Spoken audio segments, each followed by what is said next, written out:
Bienvenue dans cette nouvelle vidéo concernant la pleine lune. Cette pleine lune nommée aussi la super lune. Pourquoi?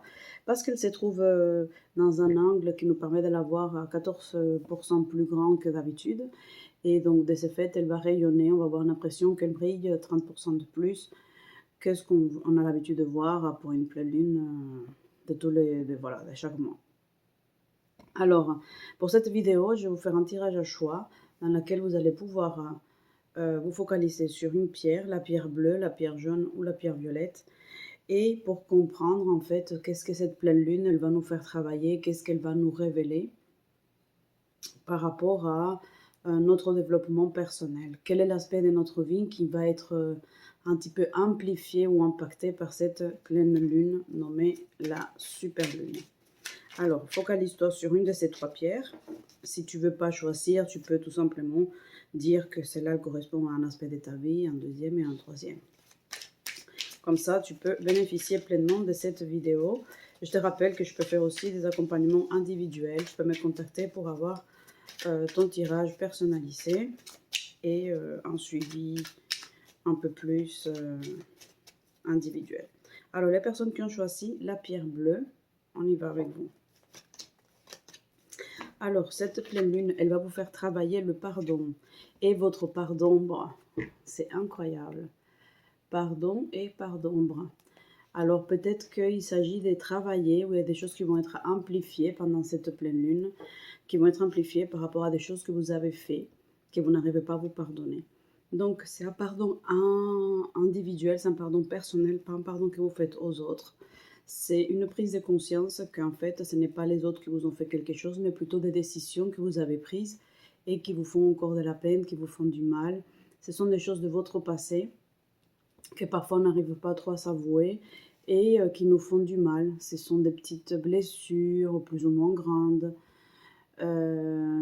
qui restent au fond de nous et on nous demande vraiment de les verbaliser et d'être en harmonie. Quand je dis verbaliser, ça ne veut pas dire que vous allez crier sur le toit ce que vous avez fait, mais ça veut simplement dire la reconnaître. Reconnaître que ça vous a fait du mal. Reconnaître que cela, à un moment donné, ça a pu vous blesser, vous le bercer, ça vous a impacté, ça vous a affecté. Et ensuite, vous pardonnez parce que vous avez fait du mieux que vous pouvez avec les informations que vous aviez à ces moments-là. C'est important que vous reteniez cela. Donc, reconnaître aussi votre part d'ombre. On a tous en nous une part lumineuse, une part qu'on aime, une part que les gens apprécient. Mais on a aussi au fond de nous une partie qui est très douloureuse, une partie qui se réveille à des moments bien précis, bien spécifiques. C'est ce que les psychologues, psychiatres Jung appelait notre part d'ombre. Donc, travailler sur cette part d'ombre de vous. Il faut l'accueillir, la comprendre, la connaître pour pouvoir la pardonner et savoir comment elle fonctionne. Parce qu'elle avait un rôle bien spécifique dans votre vie. Voilà pour les personnes qui ont choisi la pierre bleue. C'est parti pour les personnes qui se sont senties en accord et en harmonie avec la pierre jaune. Alors, cette pleine lune, elle va vous aider et elle va révéler ou amplifier un aspect de votre vie. Et c'est le bonheur qui est à l'intérieur de vous, mais aussi cet été. Alors, on nous demande, en fait, les personnes qui ont choisi la pierre jaune, de travailler la chaleur humaine, d'être un petit peu plus chaleureuse, plus chaleureux avec les choses qui arrivent.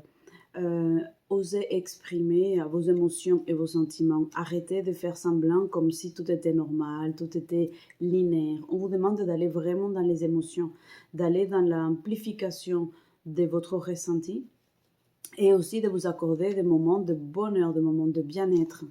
Cette pleine lune, elle va vous montrer que vous avez de quoi être heureux, vous avez de quoi être dans la gratitude, parce qu'il y a des choses que vous ignorez et c'est cette pleine lune qui va vous révéler ces différents aspects de votre vie dont vous pouvez déjà commencer à vous réjouir. Donc, travaillez cela. Ça va vous aider aussi à travailler votre relation avec l'organisation, la méthodologie et aussi votre rapport avec le côté masculin. C'est lui qui prend les décisions et les initiatives. Voilà pour les personnes qui ont choisi la pierre jaune. C'est parti pour les personnes qui se sont senties plus en accord et en harmonie avec la pierre violette. C'est parti, on y va. Alors, la pierre violette. Donc, nous avons ces deux cartes-là. Donc, c'est le travail et la spiritualité. Donc, pour les personnes qui ont choisi, ça ne m'étonne pas, qui ont choisi la pierre violette, c'est important de travailler sur votre spiritualité, de travailler sur votre côté sacré, votre côté pur. Arrêtez d'aller dans les excès. C'est vraiment le moment, pendant cette pleine lune, va vous révéler l'importance de vous canaliser et d'aller dans quelque chose de plus équilibré. Arrêtez de courir dans tous les sens, arrêtez d'aller vers les choses qui sont superflues, sur le matériel et sur la peur. On vous demande d'être vraiment dans la connexion avec vous-même, avec l'harmonie, de travailler votre spiritualité. Peu importe si vous êtes... la spiritualité, ce n'est pas la religion. La spiritualité, c'est travailler sur ce qui est le plus pur, le plus sur votre côté, sur l'humanité, en fait, sur votre côté humain, sur vos croyances et sur vos limites. Dans notre spiritualité, on nous apprend, on nous enseigne en fait que il n'y a pas de limites. Nous avons vraiment un côté, vraiment une puissance que nous pouvons développer. Et donc avec cette pleine lune, on va nous aider à développer cette puissance que nous avons, cette intuition, ces savoirs, cette anticipation que nous avons au fond de nous. On sent comment les choses peuvent se dérouler. Donc faites-vous confiance, développez ce troisième œil aussi. Et ne lâchez pas votre spiritualité parce que vous êtes peut-être entouré des personnes qui ne le sont pas. Ne perdez pas votre essence. Voilà, la spiritualité, c'est l'essence, ce qui vous anime à vous en tant que personne, en tant qu'être. Voilà ce que cette pleine lune va révéler pour chacun d'entre vous en fonction de ce que vous avez choisi comme pierre. Je vais vous faire après une vidéo dans laquelle je vais développer des petits rituels que vous pouvez mettre en place pour cette pleine lune du 14 juin. Voilà, j'espère que ça va bien pour vous et je vous dis à bientôt. Ciao, ciao, ciao.